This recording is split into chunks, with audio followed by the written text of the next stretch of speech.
Yo, what's up guys? Thana here, coming at you with the ultimate new player slash noob guide about getting into PvP and what you should know when you are getting into PvP. So I'm guessing this video will attract a lot of newer people to my channel. So who am I and what do I do? I'm a starting out Final Fantasy XIV content creator and a streamer who basically concentrates mainly on PvP. What a career choice, am I right? I've been playing this game for about 3.5 years now, or for the most part of that time I've been PvPing and taking part in it very actively. I mainly play healer, so that's where basically my perspective is coming from, but I also create a variety of other guides, not just healing specific, and videos to help people get better at PvP. Also all the memes, fun stuff, you know, stuff like that to entertain people. And also streaming some of that Feast ranked salt. So that's what you can expect from me. So why am I making this guide? Basically, for the past 2 weeks, I've been testing a lot with the new system, like how it works and how it functions. And it has been a really eye-opening experience about how many people just do not know how PvP functions and how it works. And I really think Square Enix dropped the ball here with the overhaul. They made it a lot more approachable, a lot easier to get into, but at the same time, those newer players are just drop 6 feet deep and be like, you know, go ahead, learn it yourself. We're not going to tell you anything. Of course, there is the addition of when you first zone into Wolf's Den Pier, you do get a pop-up which has a link about the guide to PvP and whatever. You should check it out or whatever. But ain't nobody got time to do that, you know? Ain't nobody gonna do that. So that's, I think, a missed opportunity. An actual introductory like scenario or something about getting people into PvP, getting familiarize them with the boxes, the buffs, all that stuff, your skills, what you should be doing in a match. That should be mandatory before you get it, like can actually even queue into other people in PvP. So that's a missed opportunity and really dropped the ball right there, in my opinion. And also, how about an actual training mode for Feast? You know, 4 versus 4, not 8 versus 8, because 8 versus 8 does not actually teach you any of the knowledge and skills you need to perform well in 4 versus 4 environments. So it's really mind-boggling to me how we still haven't, after all this time, gotten an actual training slash practice mode for the competitive mode for Final Fantasy XIV. It really is weird to me, but let's not dwell on that. Anyway, keep in mind that this guide will mostly cover things that are specific to the competitive side of PvP, aka Feast, and not so much on front lines. But a lot of this information, a lot of these tips will still be relevant for any sort of PvP you will be playing in Final Fantasy XIV.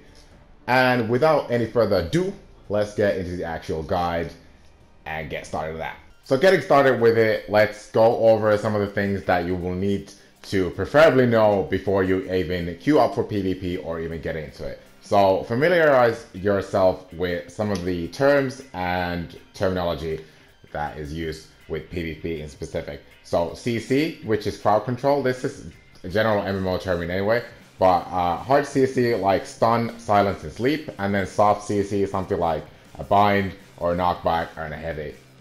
Something that doesn't limit your actions completely, but somehow make it harder for you to act in a game. Focus is when your whole team is basically focusing on one target, usually with the biggest damage abilities that they have in attempt to kill them. Hard swap is something where you're focusing one target very heavily and then make a quick swap to another target to make the healer stress about which target they're going to heal and get a kill that way easily. Line of sight, LOS. Pretty self-explanatory what that is. Kiting is something like luring the enemy team, whoever is focusing on you, to an unfavorable position, something like too far in to your side of the map or out of line of sight of their own healer, so their healer can't keep them alive. Or something like kiting with around a cover to avoid as much damage as possible from the enemy team. to make it easier for your healer to heal you or themselves. Learn how the system works and functions before you actually queue up. And no matter how bad I said that the reading up on the guide on the official site is, reading up on that will still make the process of you getting the hang of things much easier, and it will make it less frustrating for yourself as well as the people around you. So do read up on that, and as well watch this guide, obviously. So this includes your skills, what they do, and how they function. Preferably also test all of this on a dummy, so you'll actually get a feel of how everything works. Also, read up on the modes that you are going to be participating in, what the objectives are, how they work. Obviously, you won't be able to learn everything before you actually go in, because that's down to practice, but the basics, and you'll know how it functions, so you'll know sort of what your objective is. Especially on fees, something like the medals, the boxes, all the buffs and whatever, because those really do have a great impact on the game, so you should know what that is. But also front lines, you know how to hit ice, or how to capture objectives and stuff like that. More of a mentality thing that you should keep in mind and understand is, no matter how good you think you are after playing a week or two, you should stop spreading negativity by spamming nice job in a feast match, or trash talking in a frontline match, or trash talking when you get out of the game. Constantly blaming other people for your losses or whatever is not going to make you any better of a player, any faster, if at all. And nice jobbing that one healer that couldn't keep you alive in a feast match because you overextended as a DPS is probably going to make them perform worse in that match, therefore making you lose more. So please leave the salt from the last game to that game. Don't bring it to the next one, and you will improve a lot faster. I can guarantee you that. So trust me on that. Please stop spreading negativity. Okay, so first off, what should you be doing when you get into a match? First off, I can't stress this enough, read the chat. Basically, keeping an eye on the chat very often makes you more aware of what's actually happening in the game and what you should be doing according to what's happening. Make a habit out of glancing it over every now and then, and you'll be much more aware and much better of a player thanks to that. So keep in mind that. And then second is tunnel visioning. You should never really be tunneling on just one person the entire match in a feast game, or going balls deep as a DPS to an enemy base or an area where they're located at, all the while ignoring the fact that the third alliance is making a move around your alliance and getting ready to rape your ass. So please keep that in mind. That sort of does come with practice, so don't be too worried about that at first. It will come with time, so don't be worried about that. And sometimes it's better to, just take a step back, reassess the situation, see what's actually going on, and then act accordingly, and not just be balls deep in the action all the time, 24/7, So tunnel visioning is two. And then communication. Rip the fucking chat, please. Seriously, Yoshi, bring back the chat. But yeah, in all seriousness, even without the chat, you should be regularly updating your team about what you're doing in a match, whether by pings in a feast match or just by chatting with your team in front lines. That's not maybe as necessary, but for example, in a feast game, pinging stopping healer as a tank will let your DPS know that, hey, now it's probably a very good time to start going ham on a target, whether it's the target that they're interrupting, aka the healer, or another DPS on their team. Or as a DPS, attacking specific target will let your cold DPS know, hey, we're going on that guy, go fucking ham on him and try and get a kill. So that will make your team play a lot better, therefore making you a better player. Marking is also an effective way of communicating to your team what you want to be doing, whether if you mark one as like you want to focus this target, or don't attack one on someone else, like don't interrupt this guy or attack this guy because I'm like sleeping him or stunning him or whatever. Then fourth is teamwork. And this also ties into, using the chat or reading the chat often, and communication as well. If your healer is spamming, for example, retreat, there is a very high chance that you should probably actually move back. because rarely is there a situation where a healer just says out of or for fun, like, get back. There's usually a very big reason why they're doing that. Usually it's something like they're out of mana, they can't effectively heal you, or they're getting CC'd and interrupted a lot or focused a lot, so they can't heal multiple targets at the same time if you're taking damage and they're taking damage. So there's one part of teamwork that you should be focusing on, for example, and you shouldn't be changing the focus target, you know, the mark on the on someone who you want to be focusing on too much with your like own will and what you want to be doing. You also want to be working together with your teammate to make sure to attack something that they're marking, because they might have an idea of what they're doing. So do work with your team in that respect as well. Chances are you're never gonna kill if you just keep on doing your own thing. So and because really, especially now that healers are squishier, the whole team should be ready to help them and kind of babysit them if they call fallback or see them getting ganged on or tagged on a lot. Especially tanks with CC, although DPS can do this just as effectively with just pure damage, but we'll get into role-specific things about what to do in a match and whatever when I cover them in the next section, which we are going to get into right now. Alrighty, so let's get into role-specific things, and starting out with the tanks. As the famous saying goes, the best offense is sometimes a good defense. Basically, you shouldn't always be sticking to the healer with your 1-2-3 combos or with your CC the entire match and do nothing else. You should also be focusing on a variety of other things. You're the most capable in your team of interrupting the opposing team, whether if that's the healer or the DPS, from doing what they want to be doing. Unless if you're a warrior, because really the only CC they have is home gang. But despite that, something like stopping the enemy DPS from killing your team member. A great example, for example, is Dark Knight using the Unmend ability to draw the enemy melee from the target that they're focusing on, or stunning the ranged DPS or something like that. A combination of either or to help relieve stress off of your healer. Or you can also be stopping the opposing healer from healing the target that your DPS is going for, obviously. Although as a warrior, even without any sort of hard CC or whatever, you can still be very effective in the sense of relieving stress off of your healer if the enemy team is focusing one of your team members very heavily with just pure damage. If you start, for example, getting the enemy DPS, the melee DPS especially, low enough in health that they start rethinking that they shouldn't actually be pushing so hard because their healer can't keep them up and they might die, they will be forced to fall back, therefore taking that damage out of the picture, basically relieving stress off of your healer and making it easier for your healer to keep your team alive. So you don't always need CC for that. So warrior is still very viable for that as well.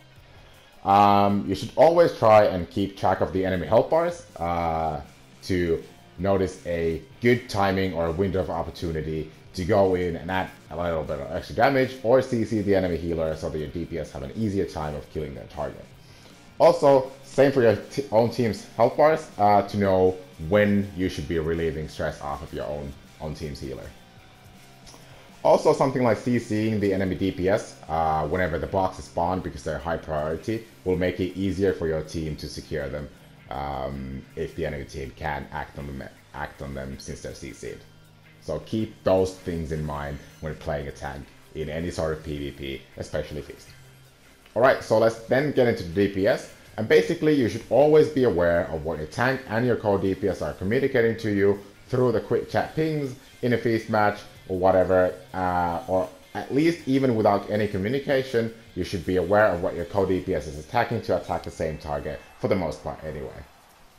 Focus also and be mindful of not getting baited behind walls or otherwise line of sighting your own healer by the enemy that is kiting you around, because that is especially bad for your own healer in terms of keeping you alive, because it will automatically draw them out of position, therefore making it easier for the enemy team to switch on them. So be mindful of that as well, especially as a melee. And like I said, with a warrior, You as a DPS can also relieve pressure off of your own team and your healer by doing a decent amount of damage to the people focusing on that one target, on that one team member, by just, you know, forcing them back by pure damage, you know, making them rethink if they should be staying in and making them fall back. Your job isn't only in a match to like just like kill, you know. Again, teamwork is important. So sometimes, you know, it's best to be in the offensive as well. Also, ranged DPS should be mindful of the CC they have to either pressure the enemy team or relieve pressure off of your own team and your healer. Something like Black Mage Sleep, for example, Summoner Bind, Bard Silence, Machinist Knockback, and Stun can all be utilized both offensively and defensively, so keep that in mind.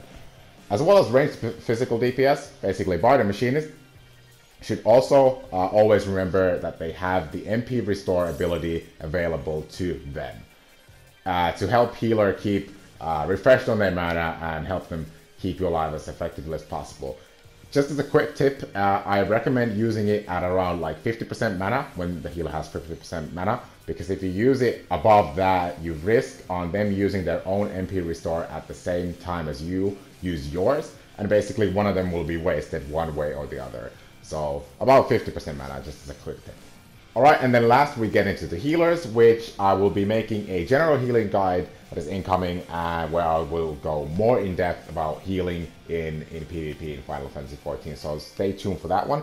But for this very basic guide is basically, as a healer, you should want to stand as far away from the action as possible. Now, this does not mean you stand in max range as far away as possible, but what it means is keep the right amount of distance so that you have time to back off as well as move forward if your team quickly moves out of the range of your heals or line of sight you by getting kited around walls or whatever it is.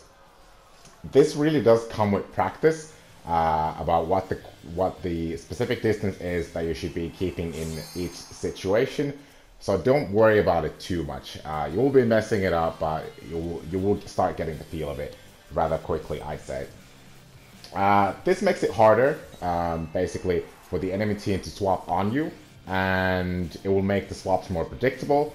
You will see them a lot earlier, and you will have more time to react to them. So that's basically the gist of that, what you want to be doing. Positioning is also very important. You want to be staying behind cover as much as you possibly can, especially as an Astrologian, since you get quick instant heals after every benefit. But in general, you want to be doing that in a sense, or in a way that you'll have line of sight to your own team, while at the same time breaking line of sight as much as possible with the opposing team. And again, I'll throw a couple of examples in the background footage and try and explain why this is great positioning either from the enemy healer or me in the quick notes. So do please pause it and read through them and see kind of like why that is a great positioning move from either healer. Always be also looking for a better position to stand in. Never stand too much in one place, because that makes you a really easy target to keep track of and swap to. So always be kind of moving and jittering and, you know, looking for a better position. Also, don't spam your strong heal that much, because that will drain your MP so fast you don't even know where it went. It should be something like a 20-80% ratio between your strong heal, your strong expensive heal, and then your quick small cheap heal. So basically 80% of your healing should be spent on the cheap heal and 20% should be on the strong heal. And the strong heal should be reserved only for the moments when you actually need a lot of burst healing to keep your teammates alive or yourself alive. And also, all healers have tools to either make your team survive better and easier, or help your team get a kill easier. Astrologians probably have the least amount of these. Basically, you have Disable, for example, which is great for that one opposing DPS that is going ham on your teammate, decrease their damage and help your healing load that way. White Mage, Fluid Aura, for example, is a very great CC. You can use it so that you knock an enemy DPS off of you or your teammate to relieve pressure off of you and help you heal. Or you can use it on the opposing healer to knock them in a position where they line of sight their own team and can't heal, and therefore making it easier for your own team to get a kill. So that's a very great CC. Scholar, that broken broil that draws 1 fucking KMP out of anyone with 1 single cast. So 10 casts and the opposing healer is out of MP. Great.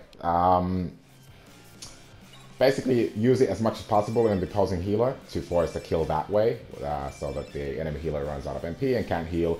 Or you also have a chain stratagem that increases damage taken by the person you cast it on. So use that as well to help your team get a kill if you notice they're going for a specific target. So those are kind of like the tools and something like a couple examples what you can do to help your team as well to either survive or get a kill easier. So that's really all the role specific things taken care of and covered. The very basics, really. I don't want to go too in depth to not give too much information or confuse you guys too much. So let's not go too in depth. But that's all of that. And then let's get into Feast. I think this really does deserve its own place in the beginner's guide because I've noticed a lot of people do not seem to be understanding the very basics of how Feast works, what you should be doing in a match, and the meta is going to be quite hard to understand and get on your own for most players. Whereas Frontlines is very simple, it's very straightforward to understand, and you can get into that rather quickly compared to Feast. However, I will be willing to make a Frontline specific guide that will include something like strategies, leading, aka shot calling if your team is even listening, and stuff like that if enough people request it. So if you want to see that shit, drop a comment down below, let me know, and I will start working on that. I might have someone in mind that will be willing to collab with me on that one, so that should be cool. But yeah, Feast. The objective is basically you win by getting 600 medals in a match, or by at the end of the match, at 8-minute mark, you have more medals as a team compared to the other team. And the more medals you have as an individual player, you will gain an increasing amount of vulnerability stacks that increase the amount of damage that you take. So you need to be balancing those, the amount of medals each person in the team has throughout the match. And I will insert like a table of all the values of how many medals equals what stack and how much damage you will be taking with that amount of stacks. But yeah, everyone at the end of the match starts out with 100, and everyone drops half of what they have each time they die. Now, you see people in every game having something like 4, 7, 10 stacks, you know? Stop doing this, okay? Okay. What you should be doing is like maximum amount of stacks and maximum amount of medals is 150 for every single job, okay? 170, I think, is the, 170 is the limit for 2 stacks. So anything under 170 is the maximum for any job aside from tank. Preferably anyway. Tanks used to get 4, but how squishy they are right now, they should be only getting 2 stacks as well, and that is up to 190 medals. Of course, if your team isn't picking up the medals, you know, someone has to, rather than letting the medals get back to the enemy team, because if you don't pick them up in time, they will disappear and go back to the original owner, the one who died, who lost them. And any more than the 1 stack on anyone else but tank, and tank's 2 stacks, any more than that will make it extremely hard for your healer to keep you alive, and therefore draining even more mana out of your healer, and making them run out of faster, and therefore, you know, making you lose faster because your healer can't keep you up. AKA, you're much more likely to lose if you overstack. You can always see the amount of okay, let's start it again. So you can always see the amount of medals that a player drops when they die in the chat box. There will be a chat log indicating like, this player dropped 6 or 7 medals, for example, and then you should always be having the scoreboard up so that you can always see the amount of medals that the opposing team players have, as well as your own team member. So I always recommend having that up. So you see the amount of medals that the player dropped that died, and then you see, okay, this person has 50 medals, okay, that guy picks. So you don't need to be doing this memory math game. You can always easily see who has how many medals and how many medals will drop and who should be picking up. So by having the scoreboard up at all times will help you prioritize targets better, see who you should be killing to get the right amount of medals to get more than the enemy team while not overstacking yourself, and helps you also see who should be picking up the medals and when, you know. So, all right, and then boxes. Basically, any box that spawns within a match, you need to focus down ASAP because it gives your team a huge advantage over the enemy team, and at the same time, you're denied that advantage from the opposing team. And basically, the timers for the boxes are as follows. At the start, you will be a defensive box and an offensive buff box, and then at 6 minutes, there will be two adrenaline boxes spawning at both the opposing team end and your end. And then 4 minutes, Wolf's Heart box, and then 2 minutes again. At 2 minutes, there will be two adrenaline boxes spawning at the sides of the arena, both sides of the arena, no matter which arena.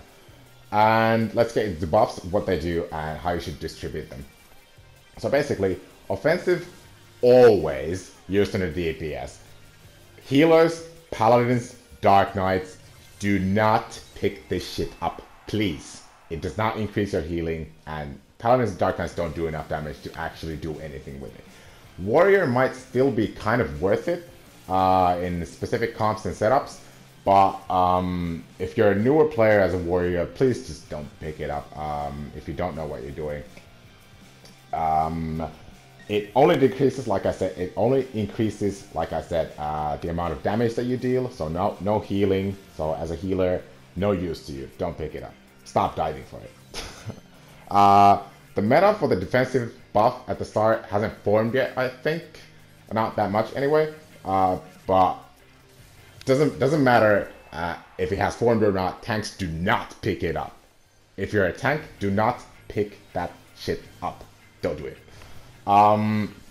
This buff is mainly reserved for your ranged DPS because of their even further increased squishiness in Stormblood, or your healer, either or. So melee DPS, please don't do it, and tanks definitely don't do it. Okay. So Wolf's Heart, what does that do? It restores HP over time, it restores MP over time, and it increases your movement speed. Again, this is not meant for tanks. Do not pick this up. What do you do with your MP? Nothing. Okay, Paladin sometimes clemency, but that MP region is not going to give you that many more clemencies that you're actually going to be useful. What this buff is for your healer, for the most part. If you don't have a plan for why you're using it, or if it's just going to disappear in a short amount of time since your healing isn't picking up, don't pick it up. What this does is with the increased MP region, your healer will be more free to spam their stronger heals, the more expensive heal, to keep your team alive. So basically more increased like survivability for your own team, and it increases their movement speed, so they're much more capable of kiting the enemy team around, and therefore making it easier for them to keep your team alive. So mostly for your healer. Please, people, stop picking up if you're not a healer, or if you don't know what you're doing. That's basically the very basics of Feast, without getting any like too in-depth into strategies, the meta, and how to work, because I don't want to confuse you guys too much. I just want to give you the very basics of how the mode works and what you should be doing, and sort of lessen the frustration for you and the people around you now that you understand the mode and how it works and who should be picking up what, who should be doing what. So hope you guys understood that. Hope that was as clear as possible. I know it might have been a bit all over the place, but hope you guys understood it. So yeah, I thought I'd create this guide because I really think that Square Enix really dropped the ball on this one with getting newer people into PvP. Even though they made it more accessible, there really isn't a guide out there to help them get into it easier. To inform, you know, people of the basics, what they need to know when they're getting into it, and, you know, help them understand it better, help them get into it better, and help them get better faster. So that's what I wanted to accomplish with this video. I'd also be really appreciative of if you get spreading the video to help as many people as possible getting into PvP and learning all the needed basics for it. And also, even more, I would appreciate if people kept dropping down their own advice and information, helpful tips, all that to help everyone getting into PvP. And, you know, filling in the blanks, because obviously my guide isn't perfect either. So if you have anything, do drop it down below. You can even create your own guide, your own video guide, your own write-up. Throw it over to the guys at PvP Paisa. By the way, unauthorized plug. PvPpaisa.com. Do go check that site out, because it's a really great place for all the PvP-centric stuff like news, guides, and interviews with like well-known players in the PvP community. So do go give that site a look and see what's up.